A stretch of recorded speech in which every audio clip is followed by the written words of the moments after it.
इतिहास कोई सीधी रेखा नहीं है। ये मौका, साहस और कभी-कभी दुखद गलतियों के धागों से बुना हुआ एक ताना बाना है। एक अकेला पल, एक अकेला निर्णय, एक अकेला युद्ध किसी राष्ट्र की नियति को आने वाली सदियों के लिए बदल सकता है। 14 जनवरी 1761 को पानीपत के धूल भरे मैदानों में दो विशाल सेनाएं एक ऐसे युद्ध में टकराईं जिसे भारतीय उपमहाद्वीप का भविष्य तय करना था। एक तरफ थी उभरती हुई मराठा महासंघ, एक शक्तिशाली स्वदेशी साम्राज्य जो पूरे भारत पर नियंत्रण करने की कगार पर था। दूसरी तरफ हमलावर अफगान राजा अहमद शाह दुर्रानी, जिसे अब्दाली भी कहा जाता है। हमारे टाइमलाइन में मराठों को एक विनाशकारी हार का सामना करना पड़ा, एक ऐसी हार जिसने उनकी भव्य महत्वाकांक्षा को चकनाचूर कर दिया और एक ऐसा शक्ति शून्य पैदा किया जिसे अंततः हजारों मील दूर एक छोटे से द्वीप की एक विदेशी व्यापारिक कंपनी अंग्रेजों ने भर दिया। लेकिन क्या होता अगर इतिहास ने एक अलग मोड़ लिया होता? क्या होता अगर कुछ प्रमुख निर्णय अलग होते? क्या होता अगर मराठों ने पानीपत की तीसरी लड़ाई जीत ली होती? ये समझने के लिए कि क्या हो सकता था, हमें पहले ये समझना होगा कि असल में हुआ क्या था। 1760 तक मराठा साम्राज्य अपने चरम पर था। भगवा ध्वज पुणे के हृदय से लेकर पंजाब की सीमाओं तक लहराता था। वे भारत के असली शासक थे और दिल्ली का मुगल बादशाह उनकी कठपुतली था। पानीपत में उनके सेनापति सदाशिवराव भाऊ एक प्रतिभाशाली और आक्रामक जनरल थे।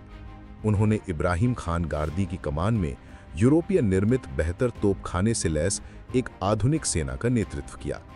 उनके साथ मराठा सिंहासन के युवा उत्तराधिकारी विश्वासराव थे। उनका लक्ष्य स्पष्ट था, अब्दाली को निर्णायक रूप से कुचलना और पूरे हिंदुस्तान पर निर्विवाद मराठा वर्चस्व स्थापित करना। उनके प्रतिद्वंदी अहमद शाह अब्दाली एक दुर्जैव योद्धा थे, लेकिन वो एक विदेशी भूमि में थे। उन्हें नजीब उद्दौला जैसे भारतीय अमीरों ने आमंत्रित किया था जो मराठों की बढ़ती शक्ति से डरते थे। अब्दाली की सेना भूखे मर रही थी। उसकी सप्लाई लाइनों को मराठों ने काट दिया था और वो हताश था। मंच तैयार था। ये सिर्फ दिल्ली के लिए लड़ाई नहीं थी, ये भारत की आत्मा के लिए लड़ाई थी। हमारे इतिहास में मराठों ने कुछ गंभीर गलतियां की। उन्होंने जाट राजा सूरजमल और राजपूतों जैसे संभावित सहयोगियों को खुद से दूर कर दिया। उनकी लंबी सप्लाई लाइन असुरक्षित थी। युद्ध के दिन शुरुआती सफलता के बाद सदाशिवराव भाऊ द्वारा एक असामयिक और हताश हमले ने मराठा खेमे को तोड़ दिया, जिससे पूरी तरह से हार हुई। लेकिन चलिए समय को पीछे ले चलते हैं। चलिए बनाते हैं हमारा पॉइंट ऑफ डाइवर्जेंस। क्या होता अगर भाऊ अधिक कूटनीतिज्ञ होते? क्या होता अगर उन्होंने सूरजमल और जाटों को सफलतापूर्वक अपने पक्ष में शामिल कर लिया होता, जिससे उनकी सप्लाई लाइनें सुरक्षित हो जातीं और हजारों ताजे सैनिक मिल जाते?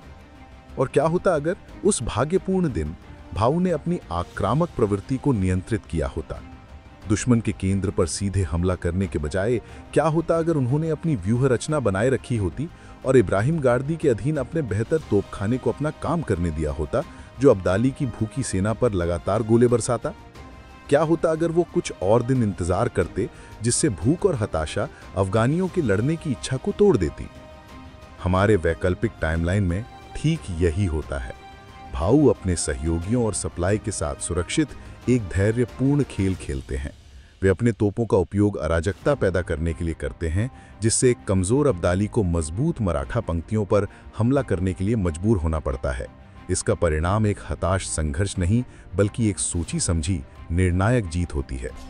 14 जनवरी 1761 का सूरज मराठों के शवों से भरे मैदान पर नहीं, बल्कि अफगान सेना के कुचले हुए अवशेषों पर अस्त होता है। अहमद शाह अब्दाली या तो मारा जाता है या उससे अपमानित वापसी के लिए मजबूर होना पड़ता है, और वो फिर कभी भारत पर आक्रमण करने की हिम्मत नहीं करता। अफगान अजेयता का मिथक हमेशा के लिए टूट जाता है। सदाशिवराव भाऊ और युवा उत्तराधिकारी विश्वासराव पुणे एक त्रासदी के भूत के रूप में नहीं, बल्कि राष्ट्र नायकों के रूप में लौटते हैं। मराठा नेतृत्व की पूरी पीढ़ी का विनाशकारी नुकसान टल जाता है। मराठा महासंघ आपसी कलह और शोक में डूबने के बजाय अभूतपूर्व प्रतिष्ठा और आत्मविश्वास की लहर से एकीकृत होता है। दिल्ली का मुगल बादशाह अब मराठों का एक स्थायी औपचारिक जागीरदार बन जाता है।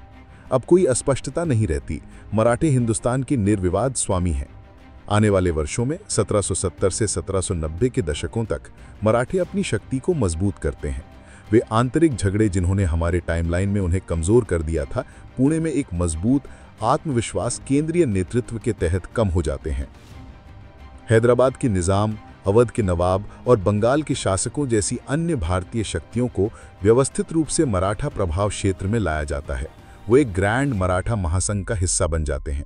ये मुगलों जैसा केंद्रीकृत साम्राज्य नहीं, बल्कि एक संघीय व्यवस्था है, संधियों और श्रद्धांजलि से बंधा राज्यों का एक संघ जो सभी पेशवा की अधिकार को स्वीकार करते हैं।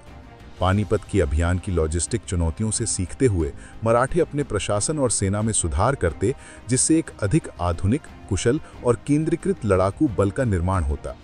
वे पूरे भारतीय उपमहाद्वीप के विशाल संसाधनों और जनशक्ति को नियंत्रित करते। और अंग्रेजों का क्या? ईस्ट इंडिया कंपनी, जिसने हमारे टाइमलाइन में एक विभाजित और कमजोर भारत का फायदा उठाया, अब उसे एक बिल्कुल अलग हकीकत का सामना करना पड़ता। जब वे कलकत्ता और मद्रास में अपने तटीय व्यापारिक चौकियों से नजर उठाते तो उन्हें झनरते हुए राजकुमार नहीं दिखते, उन्हें एक एकीकृत, शक्तिशाली और आत्मविश्वासी मराठा राज दिखता।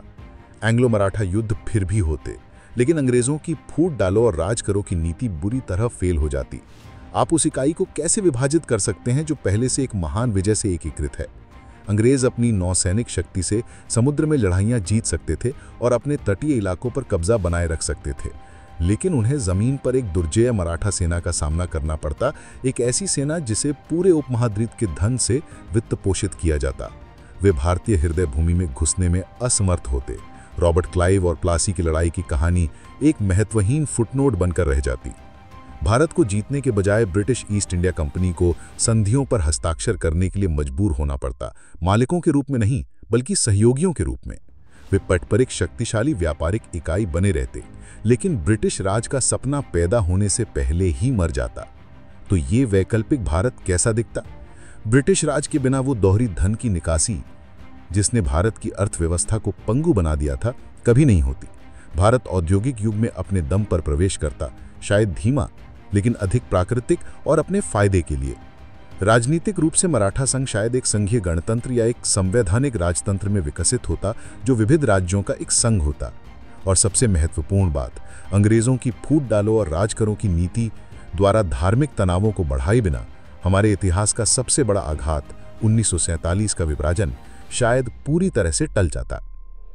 पानीपत में जो जीत मुट्ठी में थी, वो सिर्फ एक लड़ाई से कहीं अधिक थी। ये भारत के लिए अपनी नियति खुद गढ़ने का एक मौका था। एक अकेला दिन, कुछ अलग विकल्प और 1 अरब लोगों का इतिहास, गर्व, एकता और अखंड संप्रभुता का हो सकता था। यह हमें याद दिलाता है कि इतिहास कभी पत्थर की लकीर नहीं होता, ये नियति के चौराहे पर हमारे द्वारा लिए गए निर्णयों से बनता है। तो दोस्तों, अगर आपको इस वीडियो में मजा आया तो फटाफट लाइक बटन दबाओ, इसे अपने फ्रेंड्स के साथ शेयर करो और हाँ, सब्सक्राइब करना बिल्कुल मत भूलना ताकि आप हमारा अगला वीडियो मिस ना कर दें। Thank you.